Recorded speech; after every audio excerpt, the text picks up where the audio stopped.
Hi friends, இன்னைக்கு நம்ம Esther யூதர்களை காப்பாற்ற பைபிள் ஸ்டடியை பார்க்க போறோம். இதோட பைபிள் ரெஃபரன்ஸ் எஸ்தர் 5ஆம் அதிகாரத்திலிருந்து 10ஆம் அதிகாரம் வரைக்கும் இருக்கு. எஸ்தர் மொர்தெகாய் கிட்ட சொன்ன மாதிரியே 3 நாள் உபவாசம் பண்ணி 3ஆவது நாள்ல ராஜா வஸ்திரத்தை தரித்துக்கிட்டு ராஜா அரண்மனையின் உள்முற்றத்துல ராஜாவுக்கு எதிராக வந்து நிக்கிறாங்க.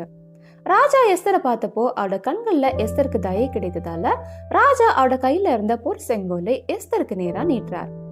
அப்போ எஸ்தர் ராஜா கிட்ட வந்து செங்கோலன் நுனியை தொடுறாங்க. ராஜா எஸ்தரை பார்த்து, ராஜாத்தியே, உனக்கு என்ன வேணும்? நீ என்னோட ராஜ்யத்துல பாதியை கேட்டா கூட உனக்கு கொடுக்கப்படும்னு சொல்றார். அதுக்கு எஸ்தர் ராஜாவுக்கு சித்தமா இருந்தா நான் செய்திருக்கிற விருந்துக்கு ராஜாவும் ஆமானும் வரணும்னு கூப்பிடுறாங்க. அதுக்கு ராஜாவும் சரின்னு சொல்லி அந்த விருந்துல ராஜாவும் ஆமானும் கலந்துக்கிறாங்க. விருந்துல திராட்சை ரசம் பரிமாறப்படும் போது ராஜா எஸ்தரை பார்த்து, உன் வேண்டுதல் என்ன? நீ எதை கேட்டாலும் நான் உனக்கு தரேன். நீ ராஜ்யத்துல பாதியை கேட்டா கூட உனக்கு கிடைக்கும்னு சொல்றார். அதுக்கு எஸ்தர், ராஜாவின் கண்கள்ல எனக்கு கிருபை கிடைத்தது. ராஜாவுக்கு சித்தமா இருந்தா நாளைக்கும் இதே மாதிரி நான் செய்ய போற விருந்துல ராஜாவும் ஆமானும் கலந்து கொள்ளணும். நாளைக்கு நிச்சயமா என்னோட வேண்டுதல்களை நான் ராஜா கிட்ட சொல்லுவேன்னு சொல்றாங்க. விருந்து முடிஞ்சதுக்கு அப்புறம் ஆமான் அவரோட வீட்டுக்கு சந்தோஷமா கிளம்புறார்.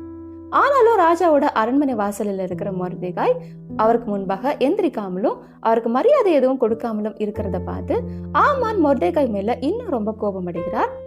ஆமான் அந்த கோபத்தை அடக்கிக்கிட்டு அவரோட வீட்டுக்கு வந்து அவரோட மனைவி சிரேஷுமை கூப்பிட்டு ராஜா அவரை எவ்வளவு கனப்படுத்தி இருக்கிறார் என்கிறதையும், ராஜஸ்திரி எஸ்தரும் அவங்க ஏற்படுத்தி இருந்த விருந்துக்கு வேற யாரையும் கூப்பிடாம அவரை மட்டும் கூப்பிட்டாங்க என்கிறதையும், நாளைக்கும் அதே மாதிரி ராஜாவோட கூட அந்த விருந்துக்கு அழைக்கப்பட்டிருக்கிறேன், இதெல்லாம் நினைத்து சந்தோஷமா நான் வெளியில வரும்போது மொர்தெகாய் அரண்மனை வாசல்ல எனக்கு எந்த மரியாதையும் கொடுக்காம உட்கார்ந்து இருக்கிறத பார்த்தப்போ அந்த சந்தோஷம் எல்லாம் எனக்கு ஒண்ணுமே இல்லாம போயிடுச்சுன்னு சொல்றார். அப்போ அவட மனைவியும் அவட நண்பர்களும் சேர்ந்து, நீங்க 50 முழ உயரமான ஒரு தூக்கு மரத்தை செய்து அதுல மொர்தெகாயை தூக்கி போடணும்னு நாளைக்கு ராஜா கிட்ட போய் சொல்லுங்க. அதுக்கப்புறமா சந்தோஷமா ராஜாவோட கூட விருந்துக்கு போகலாம்னு ஆலோசனை சொல்றாங்க. ஆமானும் உடனே சந்தோஷமா மொர்தெகாயினால இனி அவருக்கு எந்த கவலையும் வரப்போறதில்லைன்னு நினைத்து ஒரு தூக்கு மரத்தை செய்யறார். அந்த ராத்திரியெல்லாம் ராஜாவுக்கு தூக்கமே வரல. உடனே அவர் அவரோட ஆட்சியில நடந்த சம்பவங்கள் எழுதப்பட்டிருந்த நடபடி புஸ்தகத்தை அவரோட ஊழியக்காரர்கிட்ட வாசிக்க சொல்றார். அதுல வாசற் காவலாளர்ல ராஜாவின் 2 பிரதானிகள் பிக்தானும் தேரேசும் ராஜாவுக்கு எதிராக சதி திட்டம் போட்டத மொர்தெகாய் அவருக்கு அறிவித்தார்னு அதுல எழுதி இருந்தது வாசிக்கப்பட்டது. அதுக்கு ராஜா மொர்தெகாய்க்கு இதுக்காக ஏதாவது கனமும் மேன்மையும் செய்யப்பட்டதான்னு விசாரிக்கிறார். அதுக்கு அவரோட ஊழியக்காரர்கள் ஒண்ணுமே செய்யப்படலன்னு சொல்றாங்க. அப்போ அதே நேரத்துல ஆமான் அவர் செய்த தூக்கு மரத்துல மொர்தெகாயை தூக்கி போடணும்னு ராஜா கிட்ட சொல்றதுக்காக ராஜா கிட்ட வரார். உடனே ராஜா ஆமானை பார்த்து, ராஜா கனம் பண்ண விரும்புகிற மனுஷனுக்கு என்ன செய்யப்படணும்னு கேட்கிறார்.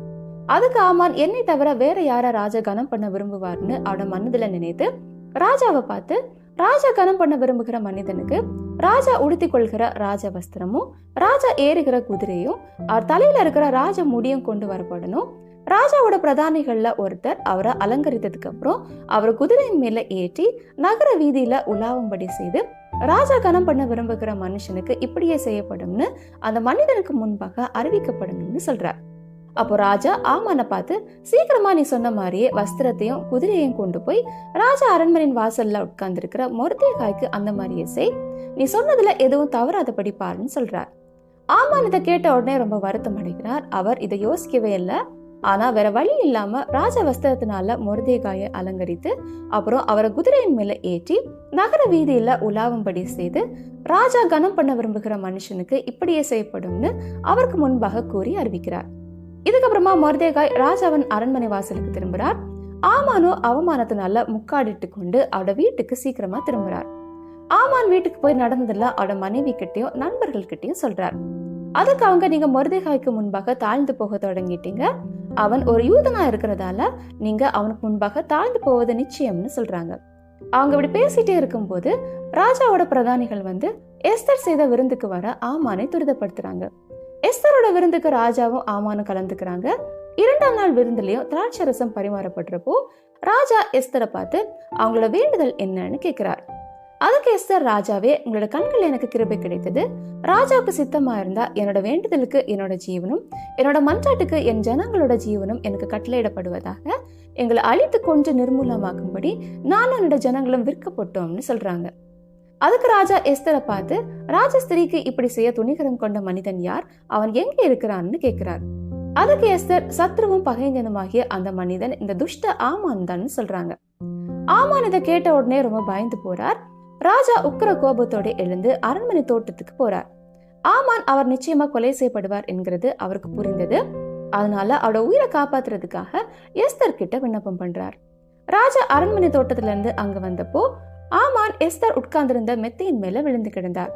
அப்போ ராஜா, நான் அரண்மனையில இருக்கும் போதே என் கண் முன்னாடியே இவன் ராஜாதியை தாக்க நினைக்கிறானான்னு சொல்லி ரொம்ப கோபம் அடைகிறார். ராஜா இந்த வார்த்தைகளை சொன்ன உடனே ஆமானோட முகத்தை அவரோட ஊழியக்காரங்க மூடி போட்டுறாங்க. அப்போ அவரோட ஒரு பிரதானி ஆமான் மொர்தெகாய்க்கு அவரோட வீட்டண்டையில செய்த 50 முழ உயரமான தூக்கு மரத்து குறித்து சொல்றார். அப்போ ராஜா ஆமான் செய்த அதே தூக்கு மரத்துல அவனை தூக்கி போடுங்கன்னு சொல்றார். அப்படியே ஆமான் மொர்தெகாய்க்கு ஆயத்தம் பண்ணின தூக்கு மரத்துல ஆமானையே தூக்கி போடுறாங்க.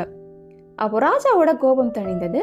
ஆமான் இறந்ததுக்கு அப்புறம் அவரோட வீட்டை ராஜா எஸ்தருக்கு கொடுக்கிறார். எஸ்தர் ராஜா கிட்ட மொர்தெகாய் யாருங்கிறது குறித்து சொல்றாங்க.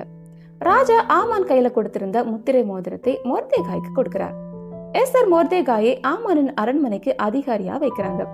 இதுக்கப்புறமா எஸ்தர் ராஜா கிட்ட பேசி அழுது ஆமான் யூதருக்கு விரோதமா நினைத்த அந்த தீய யோசனை நீக்கிறதுக்காக மன்றாடுறாங்க.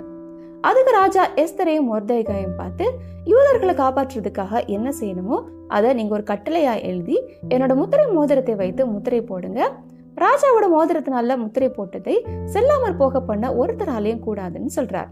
இதுக்கப்புறமா 3ஆம் மாதம் 23ஆம் தேதியில ராஜாவோட ஊழியக்காரர்கள் மொர்தெகாய் அவங்களுக்கு சொன்ன மாதிரியே ஒரு கடிதம் எழுதி அதுல யூதர்கள் கொலை செய்யப்பட போறதா அறிவிக்கப்பட்ட அதே ஆதார் மாதம் 13ஆம் தேதியில யூதர்கள் அவங்களுக்கு விரோதமா வர சத்துருக்களை அழித்து கொன்று நிர்மூலமாகவும் அவங்களோட உடைமைகளை கொள்ளையிடவும் ராஜா யூதருக்கு கட்டளையிட்டார்னு எழுதி அந்த கடிதத்துக்கு ராஜாவோட முத்திரை மோதிரத்தை வைத்து முத்திரை போட்டு இந்தியா தேசத்துல இருந்து எத்தியோப்பியா தேசம் வரைக்குமான ராஜாவோட 127 நாடுகளுக்கும் அவங்களோட பாஷைகள்ல எழுதப்பட்டு அந்த கடிதங்களை அஞ்சற்காரர் கையில கொடுக்கறாங்க.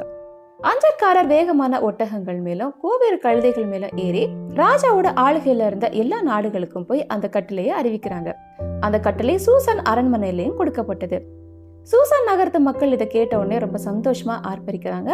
ராஜாவோட கட்டளை கேட்ட எல்லா நாடுகள்லயும் இருக்கிற எல்லா யூதர்களும் ரொம்ப சந்தோஷம் அடைந்து விருந்துடன் அந்த நாளை கொண்டாடுறாங்க. யூதர்கள் அல்லாத மற்ற ஜனங்களும் யூதர்களுக்கு பயந்ததால நிறைய பேர் அந்த நாள்ல யூத மதத்துல வந்து சேர்ந்தாங்க. அப்படியே ஆதார் மாதம் 13ஆம் தேதி வந்தப்போ ராஜாவோட ஆளுகையில இருந்த எல்லா நாடுகள்லயும் யூத ஜனங்கள் அவங்கள தற்காத்து அவங்களுக்கு விரோதமா வந்த எல்லா சத்துருக்களையும் கொன்று போடுறாங்க. ஆனாலும் அவங்களோட உடைமைகள்ல எதையும் கொள்ளையிடல. ஆமானோட 10 மகன்களும் கூட தூக்குல போட்டு கொலை செய்யப்படுறாங்க. இதுக்கப்புறமா ஜனங்கள் ஆதார் மாதம் 13ஆம் தேதி அவங்களோட பகைவருக்கு நீங்களாக்கி இளைப்பாறுதல் அடைந்த நாளாகவும் அவங்களோட சஞ்சலம் சந்தோஷமாகவும் அவங்களோட துக்கம் மகிழ்ச்சியாகவும் மாறின நாளா ஆசரித்து வருஷந்தோறும் ஆதார் மாதம் 14, 15ஆம் தேதிகளை பூரிம் பண்டிகைகளை ஆசரித்து அந்த நாட்கள்ல ஜனங்கள் விருந்து பண்ணி சந்தோஷம் கொண்டாடி ஒருவருக்கொருவர் அன்பளிப்புகளை அனுப்பி ஏழைகளுக்கு தான தர்மம் செய்து அந்த பண்டிகையை கொண்டாடுறாங்க. ஓகே ஃப்ரெண்ட்ஸ், மீண்டும் அடுத்த பைபிள் ஸ்டோரியில சந்திக்கலாம். Bye friends.